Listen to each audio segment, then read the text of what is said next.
বিশেষ করে এই ভিডিওটি বানাতে হলো কারণ সুপ্রিয়া সকলকে বলে বেড়ায় যে আমার সময় নেই, আমি খুব ব্যস্ত কাজে থাকি। তো তাই দেখাতে চাইছি এই সুপ্রিয়া 8:30 9টা পর্যন্ত কেমন ঘুমায়, শুয়ে থাকে। তার সাথে ছেলেটাকেও সে তোলার বা দায়িত্ব বলে মনে হয় না যে তাকে সকালে উঠিয়ে দিই, কারণ সকাল ভোরবেলা আমি বেরিয়ে কাজে চলে যাই। কাজ থেকে ফিরে এসে টিফিনের জন্য বাড়ি যখন আসি প্রায় দেখি এরকম পরিস্থিতি। ও 8:30 9টা পর্যন্ত শুয়ে থাকবে, টিফিনের কোনো ব্যবস্থা নেই। ছেলেরও পড়াশোনা কোনো রকমভাবে ওঠানো বা কর্তব্য তার মনে হয় না। সে নিজেও ঘুমায় এবং সেও পাশে তার শুয়ে আছে। এবং এইভাবে এইটা একটা দিনের ভিডিও না, আমি প্রায় দিনই প্রায় ভিডিও করেছি। সমস্ত ভিডিওর মিলে একটা এই ভিডিওটি বানাচ্ছি। আর যে আজকের দিনেও ভিডিওটা আমি করলাম, এটার মধ্যে অ্যাড করা আছে। আজ হচ্ছে 2025।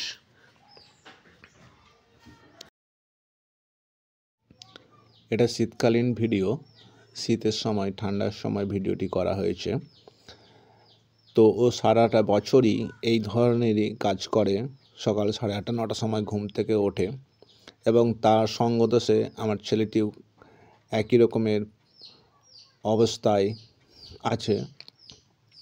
সে ওই দেখে সেও শিখে যাচ্ছে এবং আমার বাইরের কাজ করতে গিয়ে ঘরের কাজও এগুলো দায়িত্বও আমাকে করতে হয় এবং সেখানে এসে আমাকে ছেলেকে তুলে সব কিছু ব্যবস্থা করতে হয়। আর ওকে বলতে গেলে সেখানে অশান্তি শুরু হয়ে যায়।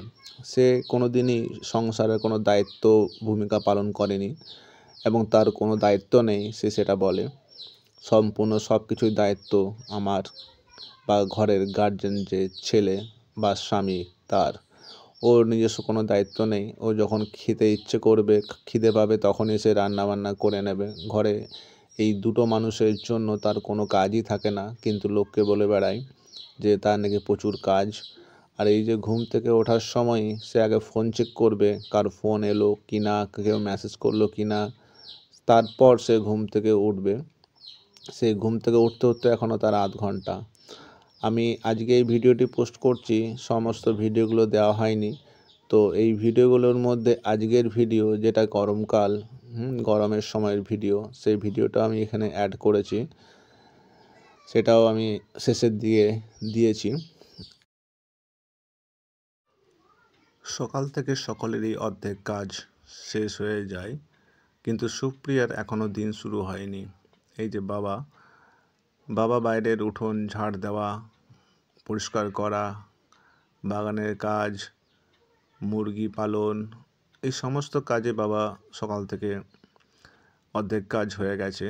কিন্তু সুপ্রিয়ার কোনো রকমের কোনো দায়িত্ব নেই যে সে সকালবেলায় উঠে ঘর পরিষ্কার করা বা ঘরে টিফিনের ব্যবস্থা করা বা ছেলেকে পড়তে বসানো বা টিউশনিতে বা স্কুলে যাওয়ার জন্য রেডি করে দেওয়া, এসব কিছুই করে না। যেখানে আমাকে বাইরে থেকে কাজ করে সেরে আমাকে ফিরে এসে বাড়িতে এগুলো করতে হয়, ছেলের প্রতি দায়িত্ব নিতে হয় এবং আবার আমাকে বাইরে বেরিয়ে যেতে হয়, কখনো খেয়ে বা কখনো না খেয়ে। তার এরকম পরিস্থিতি, এরকম কাজকর্ম যখন বোঝাতে যায়, সে তখন আমার সাথে অশান্তির তুলকালাম করে দেয়। সেই জন্য তাকে বারবার বুঝিয়ে বুঝিয়ে আজ আমি খুব ক্লান্ত হয়ে গেছি। আজকে আমার পরিস্থিতি খুবই খারাপ, সেই কারণে আজ এই ভিডিওগুলো আমি পোস্ট করছি।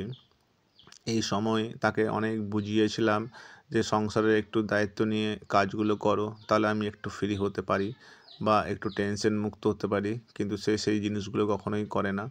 এই যে আমি 2 3টে ভিডিও অ্যাড করেছি বলে কখনো ঘড়িতে 8:30, কখনো আবার ঘড়িতে 8টা, কখনো 9:15 এইসব টাইম দেখাচ্ছে, কারণ 2 3টে ভিডিও একসাথে অ্যাড করেছি। 8:30টার সময় আমার ছেলে এখনও পর্যন্ত ঘুম থেকে ওঠেনি। তাহলে এই হচ্ছে পরিস্থিতি। ছেলের ভবিষ্যৎ নিয়েও তার কোনো মাথা ব্যথা নেই। তো তাকে সেই কথাগুলো বোঝানো হলেও বা সেইগুলো করবে না। তাহলে আমি নিজের বাইরের কাজ ফেলে দিয়ে যদি আমার ঘরে এসে এগুলো যদি প্রতিদিন করতে হয়, বোঝাতে হয়, তাহলে তো সমস্যা। সেই কারণে আমাদের মধ্যে এত অশান্তি ঝামেলা হয়ে থাকে। কোনো মতেই সে শুনবে না, বুঝবে না। এই কারণে আমাদের সংসারের এত অভাব অনটন চলে এসেছে এখন।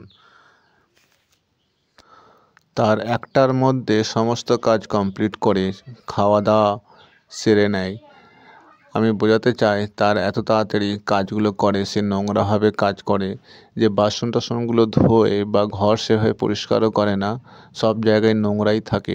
তো তাকে অনেকবার দেখিয়ে দেওয়া হয়েছে আঙুল দিয়ে যে যে বাসন ধুয়েছে বা মেজেছে সেই বাসনগুলো হালকাভাবে ঘুষলেই সেখানে আগেকার খাবারগুলো উঠে আসছে, ঘুষলেই সেই জায়গাটা কালো হয়ে বসে আছে। এমন পরিস্থিতি, এত নোংরা, তবুও সে নোংরাভাবে কাজ করে বলে তার কয়েকটা সময়ের মধ্যেই তার সমস্ত কাজ কমপ্লিট করে ফেলে। এবং সে এইভাবে কাজ করে যেগুলো আমাদের নিজস্ব ঘৃণা লাগে, এবং সেগুলো বললে বা বোঝালেও সে সেগুলো করতে চায় না। অবাক লাগে এই ধরনের মানুষ, কী ধরনের মানুষ আমি নিজেও বুঝতে পারি না। এইভাবে সংসারটা দিনের পর দিন শেষ হয়ে যাচ্ছে, সব কিছুরই কাজের ক্ষতি হচ্ছে, আমার রোজগারের ক্ষতি হচ্ছে, মানসিকভাবে আমি দুর্বল হয়ে পড়ছি, ভেঙে পড়ছি, তবুও সে সেসব বুঝতে চায় না। তাকে যদি বলতে চাই বা বলি, সে নানারকম কথা বলে, কে আমি তো তোমাদের রান্না করে খাওয়াচ্ছি, এই ধরনের খোঁটা এখনও পর্যন্ত সে আমাকে দেয়। আমার অবাক লাগে যে এই কি জগতে এমন এক মানুষ যে রান্না করে তার স্বামীকে, তার পরিবারকে খাওয়াচ্ছে, আর কি কেউ করে না? এই যে দেখুন, আমি আজকের ভিডিওটা দেখাচ্ছি, কটা বাজে, এখনও পর্যন্ত সে শুয়ে রয়েছে। একটু পরে আমি এই ভিডিওটা দেখাচ্ছি শেষের দিকে। কিন্তু সে এমন মহিলা, তার নিজের পরিবারের প্রতি রান্না করে খাওয়াই বলে সে সেটা নিয়ে খোঁটা মানে তার স্বামীকে, তার ছেলেকে। অবাক লাগে এই ধরনের কথাবার্তা শুনে, আমার মাথা অবশ্যই খারাপ হয়ে যায়। এটা যে কারোরই মাথা খারাপ হয়ে যাবে, তার এই ধরনের কথাবার্তা। সে রান্না করে খাওয়াচ্ছে, তাহলে বিশাল ব্যাপার ওর কাছে ওটা। এই যে আমি বারবার ওকে তোলার চেষ্টা করছি, ঘুম থেকে ওঠানোর চেষ্টা করছি, কিন্তু সে সব ওঠে না।